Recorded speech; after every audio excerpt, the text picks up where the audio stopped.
Olá, bom dia, graça e paz. Estamos numa série de vídeos, esse é o terceiro vídeo, sobre temas interessantes, a pedido de algumas pessoas e alguns irmãos. Falamos aqui sobre o poder do Evangelho, falamos sobre a existência de Deus, e hoje queremos trabalhar em cima de uma pergunta. Deus pode ser conhecido? Deus pode, o ser de Deus, qual é a natureza de Deus, de que Deus é constituído? E qual o propósito dele ter criado todas as coisas, inclusive eu e você? Esta talvez seja a pergunta mais importante que o ser humano possa fazer. Porque respondendo esta pergunta, ela lançará a luz a todas as outras perguntas que existirem. Mas essa é a pergunta mais difícil de responder, porque ninguém nunca, jamais viu a Deus. Se assim for, se Deus existe no mundo da invisibilidade, logo não pode ser visto. Qual a natureza de um Deus que não pode ser visto? E esse Deus que não pode ser visto, e já que ele não pode ser visto, como vamos saber qual é a essência, a sua natureza, a sua constituição? Nós já não temos resposta para tantas coisas neste mundo, como por exemplo, qual a origem do mal? Por que o homem é mau? Por que tanta acepção de pessoas? Por que o apartheid? Se nós não temos resposta para estas coisas, qual a cura da AIDS? Como vamos responder? Quem é Deus? Será que os nossos meios de informação podem nos ajudar? O que diz o senso comum? O que diz a nossa consciência? Nosso senso comum, o senso comum do homem, diz apenas o seguinte: que existe um Deus, um juiz, que existe um responsável por tudo, que existe um ser moral que nos fez também um ser moral. Por isso nós temos uma consciência que nos acusa ou nos defende. Ela diz para a gente quando estamos errados e diz quando estamos certos. E essa mesma consciência diz que um dia prestaremos contas àquele que nos criou.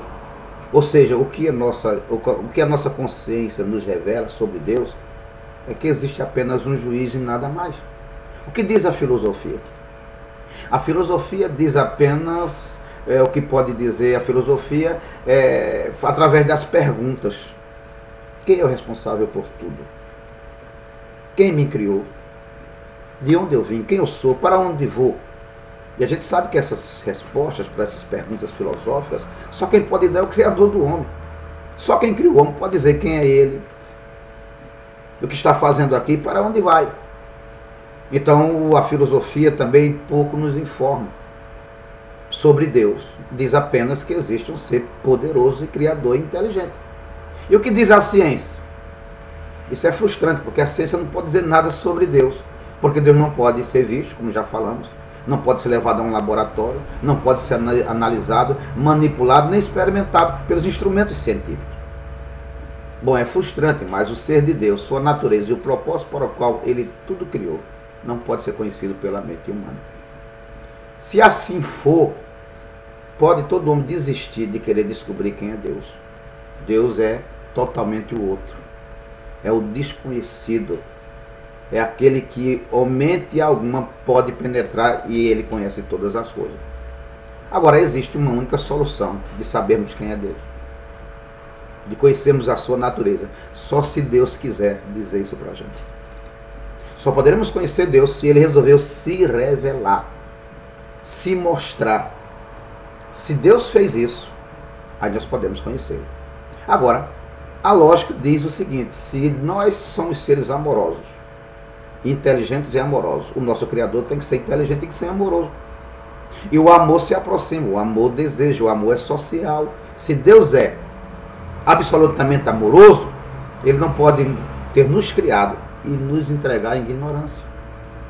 Se ele nos criou e nos ama, é do interesse dele fazer com que a gente saiba quem ele é. Então tem que haver uma revelação de Deus. Não é inteligente o homem dizer que Deus é bom e ele não se revelou para o homem que nada sabe sobre ele. Mas essa revelação é absolutamente necessária. Porque se não houver uma revelação de Deus, não haverá resposta para quem é Deus, para quem é o seu ser, quem nós somos, para que fomos criados. Agora, onde está essa revelação? Os judeus e os cristãos dizem que ela está na Bíblia. Os muçulmanos dizem que está no Alcorão. E os espiritualistas dizem que está no livro dos Espíritos. Resta-nos agora analisar estas supostas revelações. Surgem as questões. A Bíblia é a revelação de Deus? Ou é o Alcorão a revelação de Deus? Ou é o livro dos Espíritos a revelação de Deus? Ou quem sabe as três revelações se juntam, há uma junção deles e eles se tornam todos, a Bíblia, o Alcorão, o livro dos Espíritos, a revelação de Deus. Como resolver o problema? Bom, se você ler a Bíblia, o Alcorão e o livro dos Espíritos, você vai descobrir uma coisa muito importante, que elas não tratam do mesmo Deus. Que o Deus da Bíblia, o Deus do Alcorão e o Deus do livro dos Espíritos são essencialmente diferentes. O Deus do Alcorão é um Deus machista. É um Deus, por exemplo, o Deus do Alcorão, ele criou o homem, um homem justo, segundo eles, que faz boas obras, para 60 virgens lá no paraíso. Já imaginou? Um homem tem direito a 70 virgens. E essas virgens têm direito a quê? Cada virgem tem o direito de mais 69 pertencer a um homem. Este Deus do Alcorão é um Deus carrancudo, sem misericórdia. E o Deus do Alcorão se relaciona com os homens através das suas boas obras. Então, para o Deus do Alcorão, o futuro do homem está definitivamente dependendo das suas boas obras aqui na terra e de como obedeceu o livro Alcorão e o seu profeta Maomé. Já o livro dos Espíritos ensina um Deus ausente, que criou todas as coisas e entregou toda a revelação a espíritos, que ele se comunica com os homens e só. E estes espíritos nós não conhecemos, nós não temos muita coisa sobre eles, se tornam tão confusos e já disseram tantas coisas que não aconteceram que não merecem mais confiança. Por exemplo, um destes espíritos chegou a revelar que Marte era habitada e que os habitantes de Marte eram mais evoluídos do que nós que estamos na Terra. Tudo mentira. E você ainda acredita, e tem gente que ainda acredita nesses espíritos. É muito complicado. O Deus também do livro dos Espíritos, como também o Deus do Alcorão, baseia o relacionamento de Deus e o futuro deste homem aos seus atos, às suas boas obras e à sua caridade. O grande problema é que nós somos seres bons e ruins também. Que a gente acerta e erra também. Que nós somos seres amorosos e odiosos também. Como vai ser? Quem tem uma balança para medir esses atos? Mas todos nós sabemos, e isso é comprovado em todas as áreas de conhecimento, que o homem é um ser egoísta. O homem é um ser errante por natureza. Ele até ama debaixo do seu egoísmo. Eu disse eucentrismo. Ele ama quem lhe ajuda, ele ama quem lhe agrada. E o verdadeiro amor não é só aquele que se destina às pessoas que lhe agradam, mas o amor verdadeiro é aquele que vive mais para quem precisa, não é nem para quem merece. Então fica muito difícil. Agora, já na Bíblia Sagrada, o Deus da Bíblia, o meio de relacionamento do Deus da Bíblia com os seres humanos não é pelas boas obras nem pela caridade, é pela confiança. Confiança naquilo que foi revelado. Crença naquilo que foi dito acerca de Deus. Esse Deus se revelou, se mostrou na Bíblia Sagrada. E quem crê nele, quem confia nele, quem acredita na sua história, quem confia nas suas promessas, ao ponto de lhe entregar a vida, porque a vida de fato é dele, está exercendo fé. E esse Deus da Bíblia é agradado através da fé.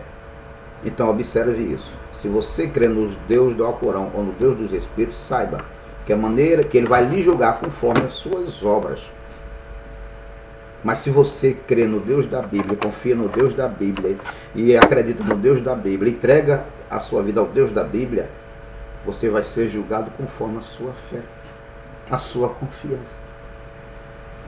E ele é misericordioso para exercer misericórdia naqueles que nele confiam. A diferença está simplesmente aí. Outra grande diferença é a questão de lógica. Preste bem atenção. Se existe uma revelação de Deus, essa revelação tem que ser desde o início. Primeiramente oral, é claro. Esse Deus tem que ter entrado em contato com aqueles que ele criou. Mas este homem se propagou de tal maneira que lá na frente, Deus, que é inteligente, tem que proporcionar essa revelação no meio de comunicação seguro e acessível a todas as pessoas. Ou seja, a revelação de Deus tem que estar numa escrita, porque a escrita é o meio de comunicação mais seguro, mais preciso que existe. Mas observe a diferença. O Alcorão é um livro que foi escrito mais de 4.000 anos depois que o homem foi criado. A Bíblia foi escrita, começou a ser escrita 1.500 anos antes de Jesus. O livro dos Espíritos só foi escrito quase 6.000 anos depois da criação do homem. Tem lógica? Se depender do livro dos Espíritos, o homem ficou na ignorância sobre o conhecimento de Deus quase 6.000 anos. Se depender do Alcorão, os homens ficaram ignorantes acerca de Deus mais de 4.000 anos. Qual é a lógica? Você crê que a Bíblia é uma revelação precisa, escrita por Deus a partir do momento que o homem precisou dela? Ou Deus só deixou o homem na ignorância e depois de 4.000 anos mandou escrever sua vontade? Ou 6.000 anos depois? Não tem sentido. É a revelação. Só a Bíblia preenche esse pré-requisito, visto que a Bíblia existe desde os primórdios da escrita. Agora, observe essa questão também. O Alcorão foi escrito por um homem só, chamado Maomé. O livro dos Espíritos foi escrito por um homem só, chamado Allan Kardec. A Bíblia foi escrita por 40 homens, reconhecidamente justos, honestos e piedosos. Pergunto a você. 3 histórias sobre Deus. Uma só tem uma testemunha, Maomé. Outra só tem uma testemunha, Kardec. E a outra tem 40 testemunhas. 40 homens falando a mesma história, sem contradições. Você vai ficar com qual dessas histórias? Num tribunal humano, todos nós sabemos disso, que num tribunal humano, sobre qualquer história, uma só testemunha não é reconhecido. A Bíblia Sagrada, ela preenche também esse pré-requisito. Agora, tem um outro argumento, que esse é fundamental. Na sua concepção, qual o maior de todos os homens? Qual o homem que nasceu na Terra com maior autoridade sobre as coisas espirituais? Eu sei que você vai responder que é Jesus. De fato, nenhum homem pode dizer que tem autoridade sobre vida, sobre morte, para falar das coisas do além, do que Jesus Cristo. Agora, o que Jesus falou sobre a revelação de Deus? Veja o que Jesus Cristo disse. Acerca da Bíblia, disse Jesus: examinai as Escrituras, porque cuidais ter nela a vida eterna, e são elas que de mim testificam. João 5,39. Jesus também disse em Mateus, escreveu 22 e 29, assim: errais, não conhecendo as Escrituras nem o poder de Deus. Para Jesus Cristo, a Bíblia Sagrada é o livro, o único livro que fala a você sobre acerca da sua vida eterna. E isso porque fala dele, porque testificam de Jesus, porque Jesus disse: eu sou a vida. Foi o único que disse: aquele que crê em mim, que confia em mim, ainda que morra, viverá. Segundo Jesus, o maior erro que o homem comete é não conhecer as Escrituras nem o poder de Deus. Porque quem não conhece Deus, nem o poder dele, está em sério risco de vida. Por quê? Porque Deus criou você com desígnio, com objetivo. E se você não procurar saber qual é esse objetivo, como você estará cumprindo? Como você pode estar cumprindo o objetivo para qual você foi criado se você não conhece? Jesus também disse assim, para alguém, para Tomé. Tomé perguntou: me mostra-nos o Pai. E Jesus disse: quem vê a mim vê o Pai. Como diz mostra-nos o Pai? Sabe o que Jesus está dizendo? E quem não conhece Jesus não conhece Deus, porque ele é o Filho de Deus e ele é a cara do Pai. Agora, onde vamos conhecer sobre Jesus? No Alcorão. Onde é que a gente vai descobrir os atos de Jesus, as obras de Jesus, os ensinamentos de Jesus? No livro dos Espíritos ou na Bíblia? Então, meu querido, a Bíblia Sagrada é o único livro que pode ser a revelação de Deus. Porque conforme Jesus Cristo não pode ter outro. E outra coisa, para que você foi criado? Qual o objetivo da sua vida? A Bíblia responde. Em Romanos 11:36, Paulo disse assim: porque dele e por ele e para ele são todas as coisas, glória, porém, a ele eternamente. Deus tudo criou para ele. Criou você para ele. A pergunta é simples. Você está preenchendo esse pré-requisito? Você vive para Deus? Você se interessa por Deus? Então a Bíblia Sagrada é o único meio de conhecimento que podemos ter de Deus. Isso respondendo os critérios lógicos da nossa cabeça. Deus te abençoe.